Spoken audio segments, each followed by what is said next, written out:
देखिए भैया, हमनी के दुर्गा पूजा करी ला जाए। दशहरा में जौना माई के मूर्ति जी बनावेला वो विश्वकर्मा जी के कृपा से ही बनावेला। यही से विश्वकर्मा जी के एगो भजन गा के आप सबके बीच में भेजत तनी। काहे कि उहाँ के विश्व के रचयिता हई, उहे के कृपा से गाड़ी और कार चलेला, उनका मर्जी से दुनिया संसार चलेला। और जितना ड्राइवर भाई सब बानी जा, जितना कंप्यूटर वाला भैया बानी जा, ये आप सब खातिर विश्वकर्मा जी के भजन स्पेशल जाता कि सुबह सुबह कोई भी भाई अपन गाड़ी चालू करी है, कोई भी भाई अपन कंप्यूटर चालू करी है, तो भजन के सुबह सुबह जरूर सुनब सके।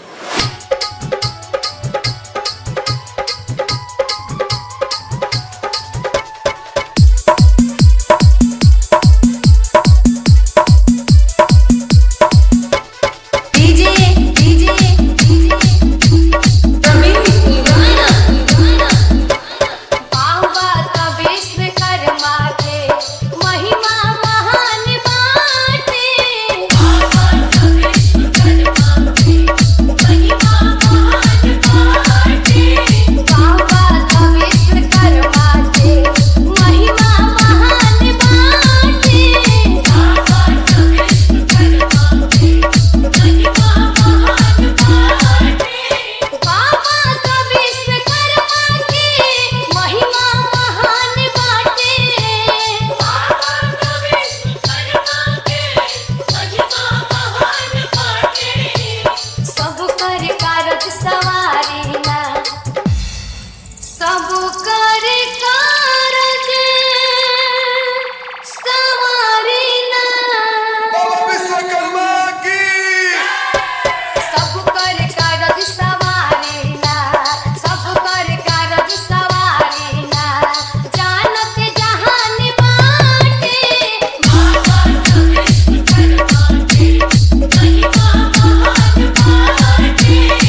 दीनदयालपुर, दीनदयालपुर, दीनदयालपुर।